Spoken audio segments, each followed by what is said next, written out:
Merci d'être avec nous sur Al24 News au sommaire de l'actualité de ce mercredi 21 juin. Inauguration en grande pompe de la 54e foire internationale d'Alger. Le président algérien met en avant les opportunités offertes aux investisseurs dans divers secteurs.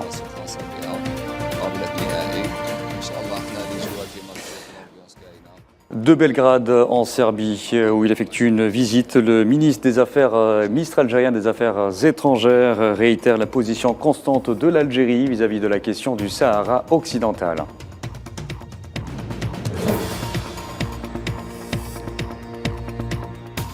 La diplomatie algérienne condamne fermement la prise d'assaut et le saccage de la résidence de son ambassadeur dans la capitale soudanaise Khartoum, à l'heure où les combats reprennent de plus belle. Et puis la Chine fustige la remarque jugée absurde du président américain Joe Biden, qualifiant de dictateur son homologue chinois Xi Jinping.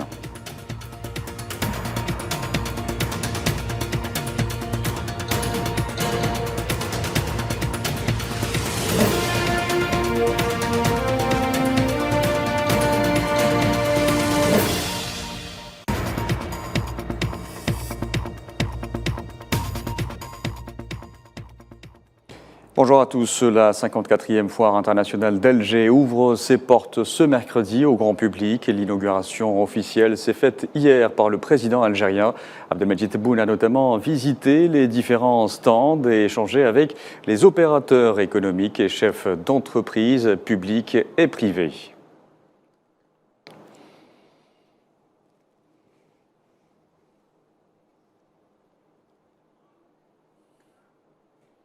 Et lors de cet événement, le président algérien a souligné la détermination de l'Algérie à poursuivre son soutien aux investisseurs pour le lancement et l'élargissement de leurs projets dans divers secteurs, à leur tête l'industrie. Ce qu'on a fait, c'est une innovation mais à travers le monde, ceux qui sont allés à la vitesse grand V en investissement sont passés par là. يجي مستثمر اجنبي ولا وطني يحط المشروع نتاعو يدي الموافقه يدي الرخص كل الرخص في اي مكان يدي العقار الصناعي ويمشي يشتغل. Et dans cette stratégie, le Conseil du renouveau économique algérien a un rôle important à jouer. D'ailleurs, le président Tebboune a fait une halte au stand du CREA. Nous allons, avec 2 opérateurs économiques, nous allons produire nos propres intrants, Inch'Allah. Ah oui. Voilà, par rapport à vos orientations, on a tout préparé. On va devoir vous soumettre le projet, M. le Président. On est à un stade très avancé. Très avancé, l'étude ou la réalisation? Non, l'étude justement. Et on va passer avec 2 partenaires. Les Kbar, c'est des grands producteurs de sucre. Ils vont commencer donc avec les agriculteurs pour produire la betterave et passer à transformation, Inch'Allah. La betterave sucrière, elle a 5 kg. Avec une teneur en sucre extraordinaire que tu n'as pas en Europe. Oui, c'est une teneur très forte en sucre. وتما في الجنوب عندنا الماء الحمد لله عندنا les arrosoirs عندنا tout ce qu'il faut, donc on peut faire une production extraordinaire de betteraves sucrières. Le président Tebboune a réaffirmé également l'attachement des pouvoirs publics et accordé toutes les facilités aux porteurs de projets, notamment dans les industries mécaniques. Modèle de transport personnel, modèle de transport marchandises. Et si vous pouvez, avec le ministère du Travail, fabriquer des trucs avec un atelier roulant. C'est-à-dire vous fabriquez un atelier sur roue pour les vitriers, pour les mécaniciens qui peuvent l'autoroute pour dépanner une voiture qui est en panne sur l'autoroute, de la batterie TAO, le petit poste électrogène de 2 kVA pour réparer les roues aussi, les crevaisons. La roue est tout de suite. Ça c'est pour les artisans. Ça va attirer les jeunes.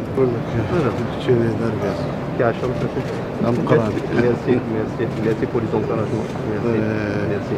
Je vous remercie et je vous félicite et je vous remercie pour l'Algérie. Merci. Des défis. Quand on relève des défis comme ça, on rentre dans la mécanisation du pays, on rentre dans le truc. Et à la foire internationale d'Alger, un accent particulier a aussi été mis sur la nécessité de conclure des partenariats entre les startups algériennes et leurs homologues africaines notamment. Vous commercialisez? Oui, on commercialise depuis 6 mois maintenant. Ouais, vous pensez un peu à l'exportation, non? Oui, c'est tout le Maghreb et l'Afrique du Nord et l'Afrique. Oui. Donc on espère conquérir le marché algérien d'abord, avoir une certaine réputation et ensuite on envisage d'exporter. هذا ما يمنعكمش ربما مع لي ستارت اب تاع الدول المجاوره والدول الافريقيه بصفه عامه باش تكون شراكه بيناتكم.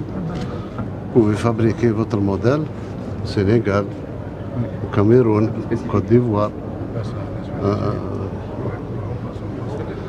الله يعاونكم. Merci beaucoup pour la visite. moi je compte beaucoup يعني تاكل عليكم كثير. المستقبل تاع البلاد هذا هو. Et au pavillon dédié à l'Italie, invité d'honneur de cette édition de la Foire internationale d'Alger, le président algérien a affirmé que l'Algérie était favorable à l'établissement d'un partenariat stratégique avec ce pays et au renforcement de la coopération bilatérale dans divers domaines et secteurs. Nous sommes très contents de ce que fait l'Italie chez nous. Très contents. Surtout avant on était dans l'agroalimentaire. 70-75% de l'agroalimentaire, c'est l'Italie.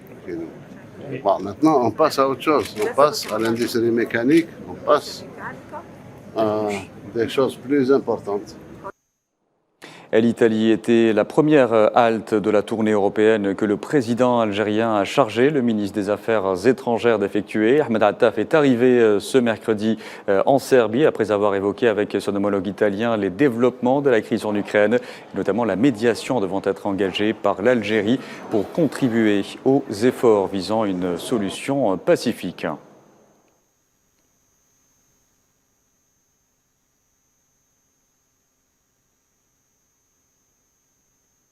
À Belgrade et aux côtés de son homologue serbe, le ministre des Affaires étrangères Ahmed Attaf est notamment revenu sur les relations historiques qui lient l'Algérie à la Serbie.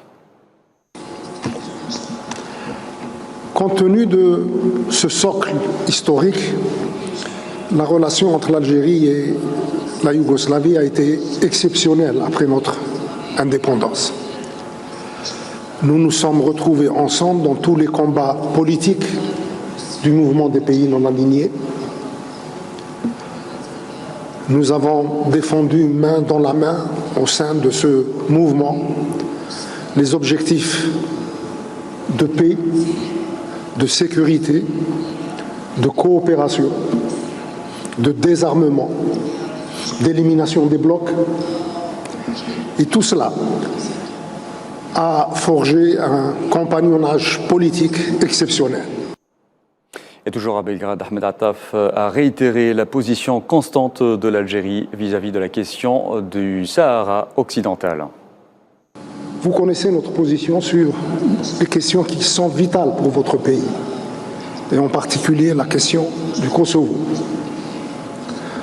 Dans notre région aussi, il y a la question du Sahara occidental qui a un effet déstabilisateur sur l'ensemble du Maghreb. Et le non-règlement de cette question a empêché et empêche encore la construction d'une intégration régionale qui soit bénéfique pour l'ensemble de nos pays. Et à noter que vous pourrez suivre l'intégralité de cette conférence de presse animée à Belgrade par le ministre des Affaires étrangères Ahmed Attaf et son homologue serbe à la fin de ce journal. En parlant de diplomatie algérienne, le porte-parole du ministère des Affaires étrangères a démenti en bloc les informations dénuées de tout fondement relayées sur les réseaux sociaux et par certains médias selon lesquels le ministère aurait sommé l'ambassadeur émirati de quitter le territoire algérien. Je vous disais en titre, l'Algérie a condamné fermement la prise d'assaut et le saccage de la résidence de son ambassadeur dans la capitale soudanaise, Khartoum, réitérant son appel à toutes les parties soudanaises à arrêter de s'entretuer et à favoriser le dialogue pour surmonter les différends et mettre fin à la crise. Le Soudan, il n'aura pas fallu attendre longtemps pour voir la dernière trêve voler en éclats. Les combats ont repris ce mercredi, notamment dans la capitale Khartoum, entre l'armée et les forces de soutien rapide. Naliman Zekar. La succession de trêves, aussi fragile soit-elle, n'a pas suffi à faire cesser les affrontements au Soudan.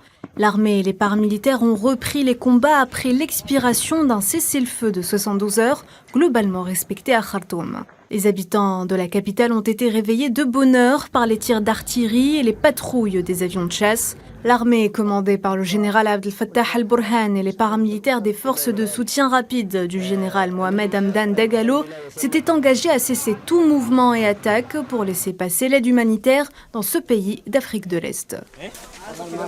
Mais mardi soir, au dernier jour de la trêve, un immense incendie a ravagé le siège du renseignement dans la capitale. Les FSR ont bombardé le bâtiment, violant ainsi le cessez-le-feu. Khartoum n'est malheureusement pas la seule ville touchée par les violences. À Al-Jeneina, la capitale de l'État du Darfour Ouest, 1100 personnes ont été tuées selon l'ONU. Les rues sont jonchées de cadavres recouverts à la va-vite de vêtements sous le soleil brûlant et de nombreux magasins ont été éventrés par des pilleurs. Les précédentes trêves n'ont généralement pas été respectées, et ce dès leur entrée en vigueur. Et pour cause, depuis le 15 avril dernier, la guerre a fait plus de 2000 morts et plus de 2,5 millions de déplacés et de réfugiés. À la direction le Proche-Orient, où le nombre de Palestiniens tués à la suite de l'agression menée par les forces de l'occupation sioniste à Jenin, dans le nord de la Cisjordanie occupée, est passé à 7, avec le décès ce mercredi d'une jeune fille âgée de 15 ans qui a succombé à ses blessures après avoir été touchée par balles réelles à la tête.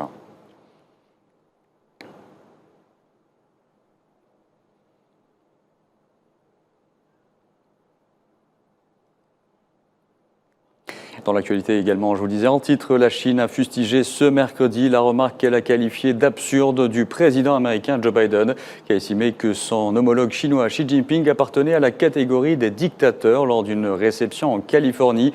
Les signes d'apaisement n'auront pas duré longtemps au lendemain du périple du secrétaire d'État américain à Pékin.